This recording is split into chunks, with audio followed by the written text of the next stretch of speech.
Hi, magandang gabi sa inyo mga kasawi. Kamusta na po kayong lahat? Naway nasa mabuti kayong kalagayan at mag-iingat kayo palagi mga kasawi. Siyempre magbabasa tayo ng ating mensahe. Galing sa ating sender na isang babae. Sabi nila malakas magmukbang ang mga boys kapag taluntoy kadako. Binabawi sa mukbang na lang para di kuno sila hayaan ng babae. So ang sabi ng ating sender, nang sabi nga niya ay kapag ka daw ang lalaki ay malakas magmukbang or alam niyo na, so ibig sabihin ito daw ay maliit ang kanilang mga sandata. Kaya kumbaga binabawi lang niya eto sa patagal magmukbang or magaling magmukbang para doon daw bawi sa performance para hindi sila iwan ng isang babae. So magbibigay tayo ng opinion dito mga kasama. Dalawa yung aking opinion dyan mga kasama. Maring 50-50 mga kasama. 50% na maring oo, 50% na hindi. 50% muna tayo doon sa oo.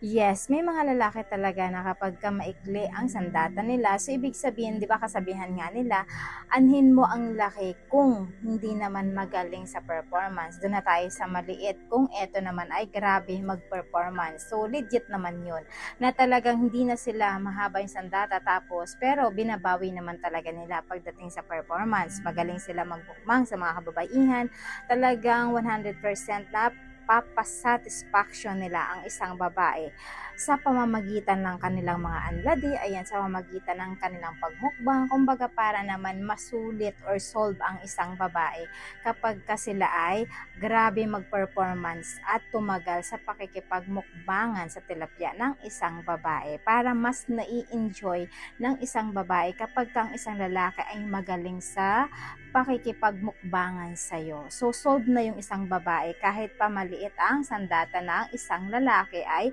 okay na yon, at least ay napapasatisfaction yun mga kasawi, 'di ba? Legit yun. So doon naman tayo sa 50% na hindi, kasi may mga kalalakihan din naman na minsan kahit na malaki or maliit ang kanilang sandata, so ibig sabihin talagang may tamad na lalaki na makipagmukbang. Hindi nila kayang tumagal sa pakikipagmukbangan lalo kapag ang isang babae ay merong amoy ito.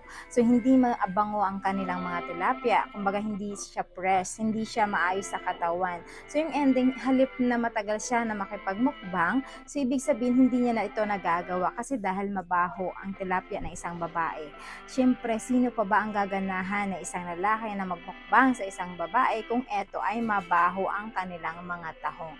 Kaya lagi ko nga sinasabi sa inyo mga kasawi, diba? Kung talagang gusto nyo na matagal ang performance ng isang lalaki sa inyo, panitilihin na malinis ang inyong katawan, lalong-lalo na yung ating pinaka-private part, kasi eto yung, ayan, malalaman ng asawa mo or jowa mo na talagang mabango yung iyong, ayan, private part, kasi andyan talaga sila madalas na nakaamoy sa'yo kapag once labing sa isa't isa mga kasawi. Kaya mga girls kung gusto nyo na talagang tumagal sa pakikipagmukbang ang inyong mga jowa, tiyakin talaga ninyo na mabango at malinis ang inyong mga tilapia. Maghugas, ayan, kasi may mga ano naman na pwede nating i-apply sa inyong mga tilapia para maging mabango at malinis ang inyong mga tahong mga kasawi. Siyempre lagi ko nga sinasabi sa inyo, malaki man or maliit ang isang sandata, meron pa ring babae na nakokontento kahit hindi ito magaling, kahit hindi ito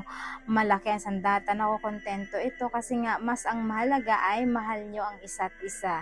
Bonus na lang talaga yon kung malaki ang sandata ng inyong mga jowa or asawa ninyo, bonus na lang talaga yung kanilang performance, basta ang malaga ay nagmamahalan kayo ng wagas at tapat mga kasawi. Yun ang pinaka-importante sa mag-asawa or mag-jowa. Sino po mga kasawi yung aking advice. Maraming salamat po sa patuloy na pagsuporta niyo sa akin, sa walang sawang pag-share at pag-comment. Sa mga hindi pa po nakapag-subscribe mga kasawi, pwede na kayo mag-subscribe, pwede na rin kayo mag-follow para updated kayo sa topic ko araw-araw. Magandang gabi.